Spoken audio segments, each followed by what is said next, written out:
Hello, and welcome back to the world of Wysteria.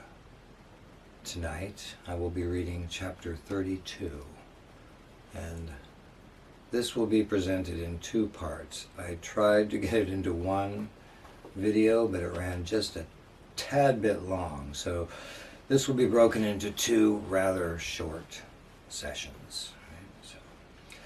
Wysteria, chapter 32, part 1.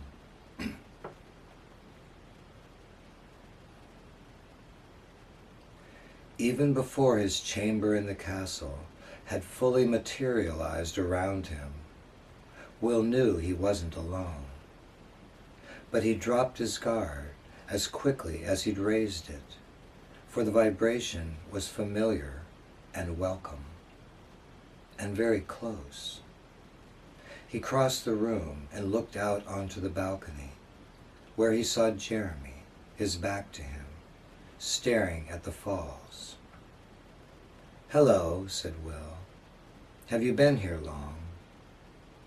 Jeremy turned and faced him. "Long? No. I hope you don't mind me letting myself in," he said, stepping into the room. "Not at all," Will replied. "I was hoping you'd come." "Were you?" said Jeremy, as he walked over to the fireplace. "Tales to tell, have we?" So much had happened since Jeremy was last here that Will didn't know where to start. "Many," he said, "or one rather long one." Jeremy sat down in one of the chairs by the hearth. "Well then," he said, producing his pipe, "please begin."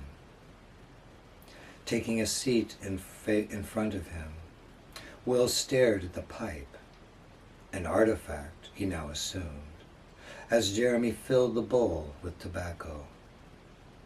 He was eager to show him his own recently acquired relics and considered retrieving them now. But it was a complicated story, and it seemed best to relate the previous day's events in chronological order. So, as Jeremy sat back in his chair, Will launched into his tale, beginning with their jump into the ravine. Though he paused from time to time, offering openings for comments or questions, Jeremy seemed content to puff on his pipe and listen. Will had just described the encounter with the Naiad and their successful skip out of the chasm, when he detected another fragrance mingling with the pungent smoke. "Ah," said Jeremy, "she has joined us." Whether he had his own means of sensing her presence, or had surmised it from Will's sudden pause and change of expression, he was correct. Emily was here. "Yes," said Will, "and she's somewhere nearby. But..." Excusing himself, he stood up and went out onto the balcony. After a quick glance to each side, he stepped over to the railing, turned, and looked up. "Emily!" he shouted. A moment later, she appeared, leaning out over the battlements at the top of the keep. She saw him, smiled, and waved. "Good morning," she hollered down to him. "Good morning," he answered. "Jeremy's here." "Excellent," she said. "I'll be right there." Having located his sweetheart, Will went back inside to join Jeremy and continue his story. But as he walked back to his seat, he heard a noise behind him. Turning his head, he saw Emily standing on the balcony, smoothing the folds of her skirt. "I assumed you were going to use the stairs," Will said to her. "Seemed quicker," she replied, coming into the room. "Pretty scary jump, though. It's a long way to the bottom of the ravine from up there." "Greetings, my dear," said Jeremy, standing up from his chair. "Greetings," she said. "I hope I'm not interrupting." "Not at all," he responded. "Will was just telling me an interesting story." "I imagine he was." Emily then took Will's hand, and together they walked over to the fireplace and sat on the love seat. "How far have you gotten?" she asked. "I'd just finished describing our skip out of the gorge," Will told her. "You and I were getting ready to head up to the town." "Ah, good. Then I haven't missed much." "So, let me see," he said, resuming his story.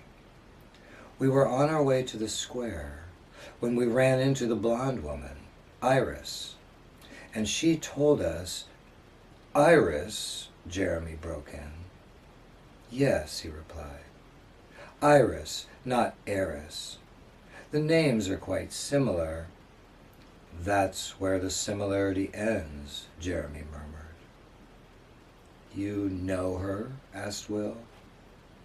Jeremy smiled. "No," he answered. "Only of her. Please go on." "Okay," he said. Then, making a mental note to question Jeremy about this later, he continued. Aside from an occasional exclamation of surprise or approval, Jeremy did not interrupt again.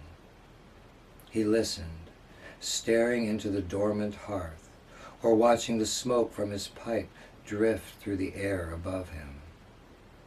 Emily broke in several times, adding details she thought were noteworthy, but otherwise she let Will tell the story. "Quite an Aristeia," Jeremy remarked, once Will had finished. "Aristeia," said Emily. "A Greek term, a hero's scene of special valor in epic tales," he replied. Will then got up from his seat and retrieved the weapons he'd temporarily hidden away beneath his bed. "This is what they left behind," he said, setting the martial relics on the table in front of Jeremy. After examining each of the items with great interest, Jeremy told them that the sword was quite old, made before his time, and of excellent quality. "This crossbow, however," he said, holding it in his hands, "is older still. A prize piece for any collector. Quite remarkable. Judging by its condition, I would guess it was brought from the waking world a very long time ago, perhaps by its original owner." "Why are these things so prized here?" Will asked him.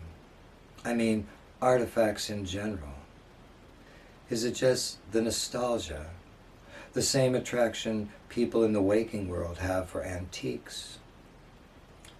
"There is that," Jeremy replied.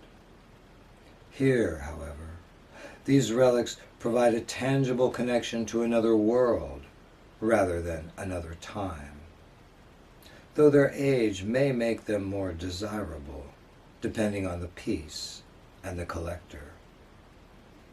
They are valuable because they are rare and useful. And items such as these," he said, referring to the weapons, "are particularly difficult to come by." "Why is that?" Will asked. "Emily and I had a discussion about this once, and "Wait," said Emily, stopping him. "Have you shown Jeremy?" "Shown him? You know, tick-tock." "Oh," he said, realizing what she was hinting at. "No, I haven't." Will reached into his pocket, pulled out his watch, and held it up for Jeremy to see. Jeremy sat up straight and stared at the timepiece. May I? He asked, setting the crossbow down on the table. Will handed him the watch. You brought this here? Jeremy asked him. Yes, he answered. Jeremy looked at the face. And it works, he noted. It's synchronized with the clock tower, said Will. At least it is now. Sitting back in his chair, Jeremy thought for a minute. Was this something you regularly carried with you? He asked. Back home? Not until recently, he said. It was my father's, and it was a family piece. Until I decided to use it as part of my experiment with time. It was in a drawer in my room. I see, said Jeremy, handing the watch back to him. It seems you may have yet another talent, and a very uncommon one.